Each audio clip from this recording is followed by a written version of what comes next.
So we have a little bit of a new background here. Clean white. We're not cutting, we're not grinding.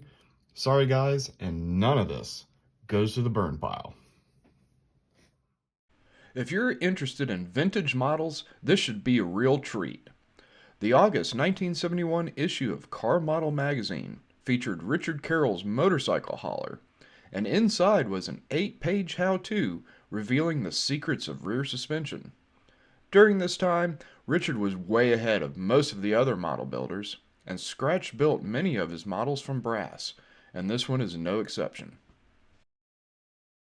Time wasn't very kind to this model, and I'm fortunate to have been tasked with reassembling it in order for it to be displayed as part of the International Model Car Builders Museum housed within the Museum of American Speed in Lincoln, Nebraska. This exhibit will feature this model and hundreds more historically significant models. And if you can attend the grand opening event July 23rd through 25th, myself and builders from all over the country will be at this event. In the meantime, let's get back to the bench and see what this model is all about. The first thing I'm going to kind of go over is the motorcycle trailer. This is the backbone of the trailer. And they said it is made out of plated brass stock that he drilled all of these holes on it. And it even has these little slots that the motorcycle wheels ride in. The plating is a little bit dingy, as you might expect for, chrome plating that's more than 50 years old, almost 60 years old. It has a little plated wishbone suspension piece that the very end of it is broken, and we're gonna come up with a way to fix that. It also has this mount that has a strut that goes to the rear suspension, which we'll show you next. The rear suspension looks like this, and these are Richard Carroll tires, not like the ones that you got in the package.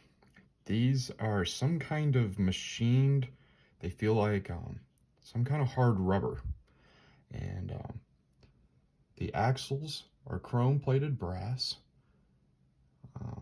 It has one of his spring units, and as you can see, it kind of just does that. So it kind of just bounces around, which is probably why it got broken.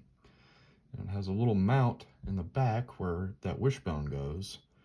And I believe it has a little piece in here that like a panhard mount would go to. And I believe it's in the parts bag, but it is bent, so that will have to be straightened. So basically, this kind of goes here. And then this has a hole up underneath it that I can actually see where it went, and that will get re-adhered.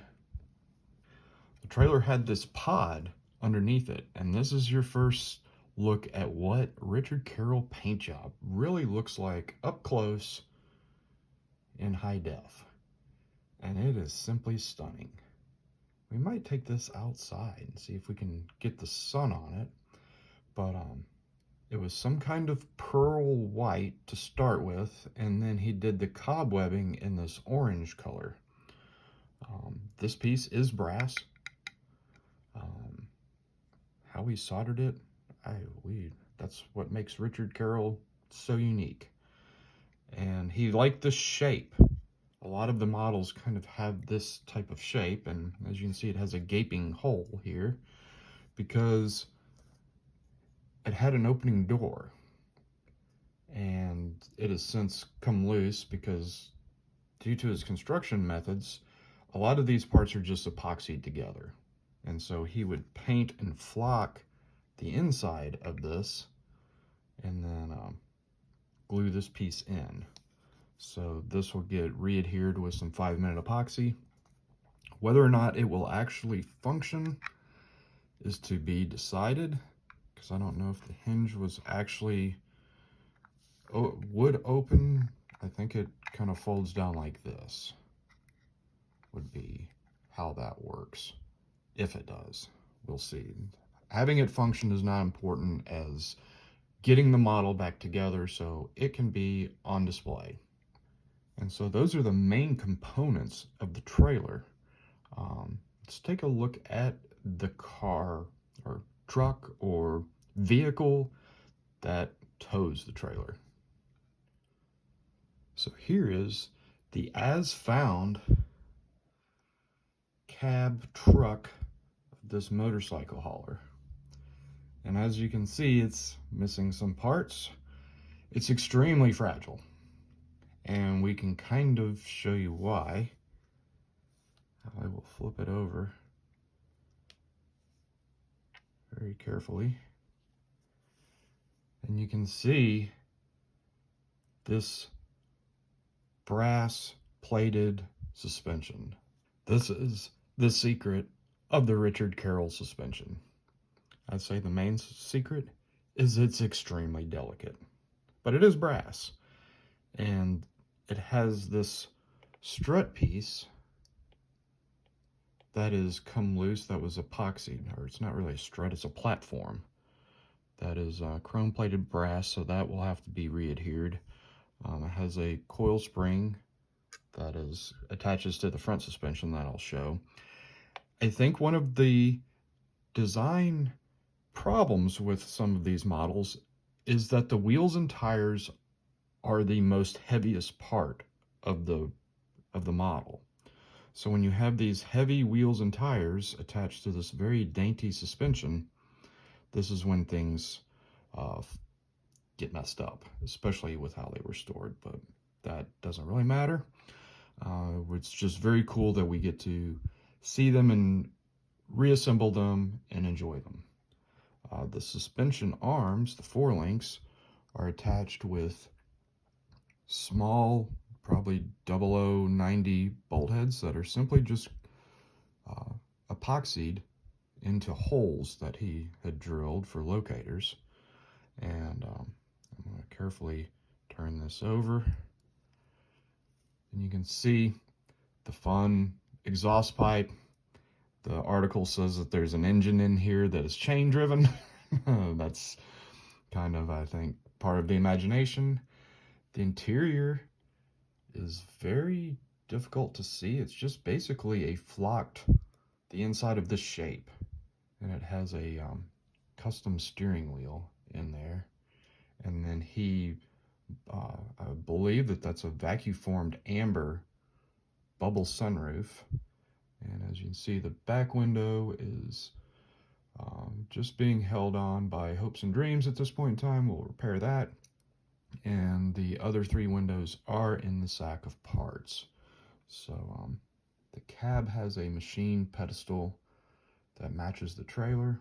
And of course, the paint matches everything. So I'm going to just set this down oh so carefully, trying to make this a little bit bigger.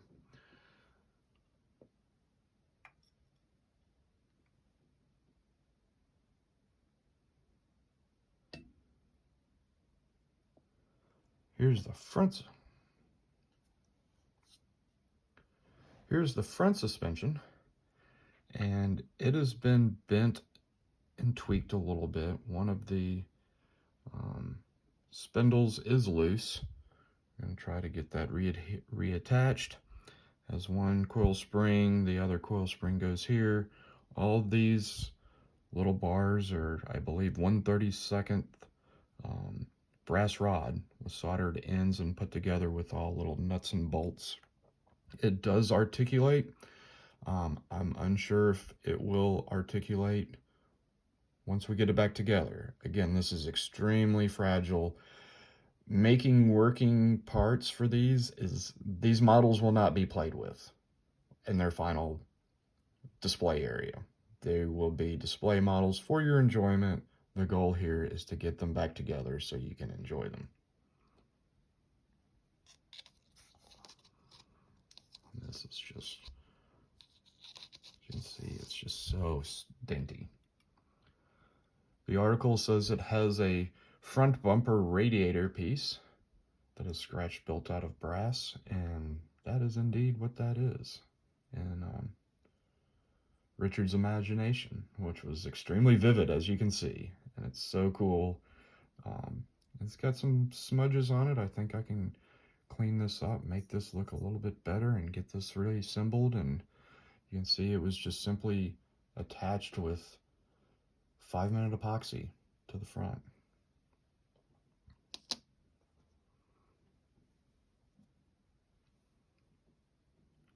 We have a pair of the front wheels, and these have actually come off the axles, which will help in reassembling. I might see if I can carefully get the rear ones off to get things realigned. We'll see how it goes. But you can see the yellowed, oranged, amber epoxy on the inside. The wheels are machined aluminum, and this one is missing the hubcap. It is in the parts bag, and it looks something like that. So that will have to be reattached. There's you a look at how that went. Very cool effect. Just simply a machined wheel with that button. I believe it's a machined, probably out of the same material that the tire is. Button effect on the wheel to make it look like it's basically floating. Mechanical bits, no brakes, no nothing like that. It wasn't supposed to stop. It was just supposed to go. So those are the main pieces of the truck to reassemble. These things really like to roll around. They're pretty neat. If you could only know what these actually feel like. They feel like plastic, but they're more like a rubber. So we're gonna get these off to the bench and see if we can get this thing reassembled. One more thing about the truck before we get this back together. I might reconsider taking these wheels off and just get this back together as best as possible, because this is something you really have to see. The wheels turn, as do the working U-joints. And this suspension apparently would articulate. I really don't want to do that because, as you can see, this is extremely fragile. But each wheel, let's see if I can set this down, keep this together, has working U-joints, as called out in the article. Is that not amazing?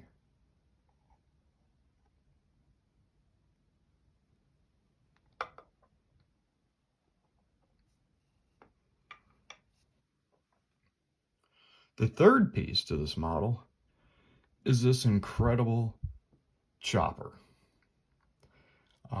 This actually might be the coolest piece of this model. Custom choppers were very popular during the time that Richard made this model, and this is not a kit piece. I don't think anything you see here is from a kit.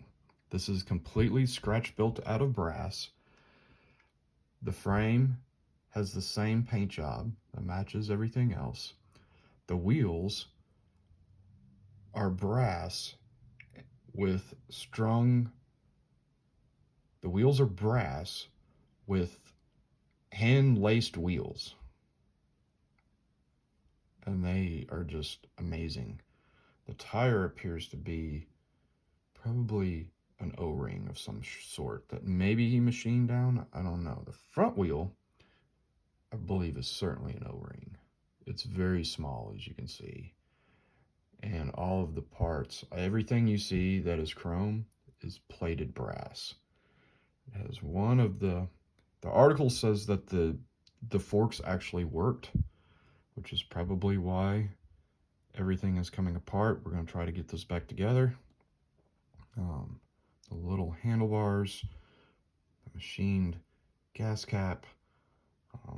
This is just actually amazing. So this is going to be probably a more difficult project to get back together. As you can see, the engine is not in the frame. It is in the parts bag. It is a kit engine. Most of the factory plating on it is still pretty good. We're just going to get that back in and see if I can get this motorcycle a little bit less fragile and more in one piece. So wish me luck on that. We're going to just set it down. Overall, it's not really broken, which is quite amazing.